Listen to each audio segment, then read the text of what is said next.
Algebra 1, number 3.4c, we're still talking about expressions and equations. We're going to use equations to solve work or rate problems, all right? And remember that equations have an equal sign and expressions don't, okay?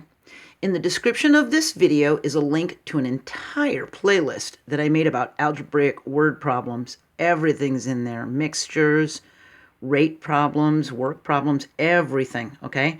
Even how to use clue words. So remember, the first thing we need to do is figure out what it wants, what it's asking for. We need to come up with a plan to get it, choose our operation signs and variables, and then we need to solve it and check it to make sure we didn't make a mistake. Now for a work problem, we can find the amount for 1 unit as a fraction and then set the sum to equal 1 to solve for the variable. For some problems, there might be several steps or 2 parts to solve to get our final answer. All right, so let's look at our first work problem. Bob can build a go-kart alone in 3 days. Dave can build the same go-kart in 5 days. So how many days will it take them if they build it together? So we think, what do we need to find? We need to find how long it's going to take them to build this go-kart together, right? So what information do we have? Well, we know that Bob can do it alone in 3 days, and we know that Dave can do it alone in 5 days. So we need to write an equation and assign a variable. So we're just going to let x equal days that they're building it together. I could have used d, but I'm just going to use x. So Bob can do it in 3 days, Dave can do it in 6 days. So the first thing we do is figure out how much could each do it in 1 day. So if Bob takes 3 days, in 1 day, he would do 1/3. And if Dave can do 6 days, 5 days, got the wrong number here. If Bob can do it in 5 days, right, it says 5. Then Dave can do it in 1/5 in 1 day, right? So we take the fraction of what they can do because that's what they can do in just 1 day, all right? All right, now we just add the fractions. We add 1/3 and 1/5, and we need to get the same denominator, don't we? So they can meet at 15. So this is going to become 5/15, and this is going to become 3/15, and we get 8/15, see? So the key here is finding out how much they can do in 1 day. The next key is setting the sum to equal 1. So our equation is 8/15 x, because that's how many days it's going to take them to do it together. So we have 8/15 x, we set the sum to equal 1, because that's 1 day, see? We can multiply both sides of the reciprocal by the coefficient of the coefficient, the reciprocal here, so 8/15 becomes 15/8.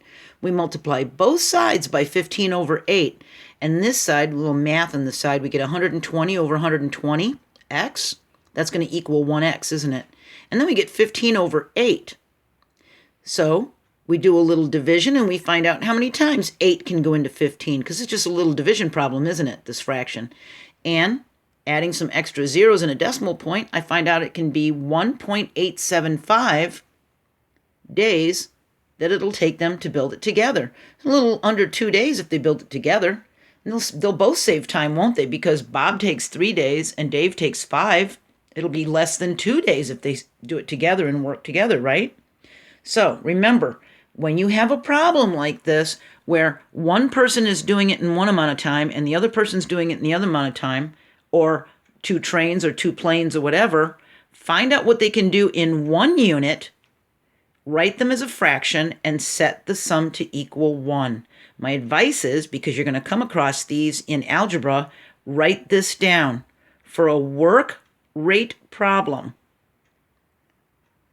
find out how much is 1 unit, write as a fraction, set the sum to equal 1. So when you do the fraction added times the variable, you can just do the multiply by the reciprocal and come up with the variable, okay? The value. All right, Lisa has $500 in her savings account, and after the bank adds 2% interest, how much does she have in her account? So what do we need to find? We need to find the balance after the 2% interest is added. So you got to be careful. Is it asking us how much interest she's getting? No, it's asking us how much she has in her account after the 2% is added. okay? So that's a big difference. What information do we have? Well, that she had a balance of $500 and then 2% was added, right, in interest. So we write an equation with a variable. Let's let I equal the interest earned. So we're going to have to break this into two parts. We're going to have to find out what the interest was and then add it to the $500, her original balance, to get the total, our final answer. So the interest is going to equal $500 times 2%. We write it as a decimal. 0.02 is 2%. So 500 times 0.02 comes out to 10. See? Because the decimal place moves over 2 in the equation. It moves over 2 in the product. So we know that the interest was $10. Now we need to add it to the original balance of 500. Okay?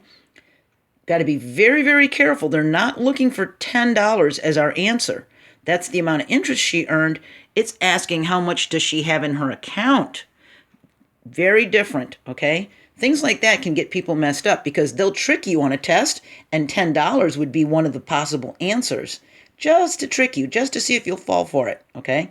So make sure you read your word problems correctly, and you ask yourself up front, what do I need to find? What do they want from me? What do they want? See, we add them together, and our answer is $510. Now, the variable doesn't equal $510. The variable I equals $10. See? But the answer to the problem is 510. Ooh, tricky, huh? All right. So these are the trickiest because people don't know to find one unit and then set the sum to equal 1. So that can really mess with people, okay? All right. We're going to move on to 3.5, and we're going to talk more about solving equations, and we're going to now do it with a variable on each side of the equal sign. That'll be interesting, right? I hope you have a really good day or a really good night, and I hope things are going well for you, and I'll see you next video. Bye.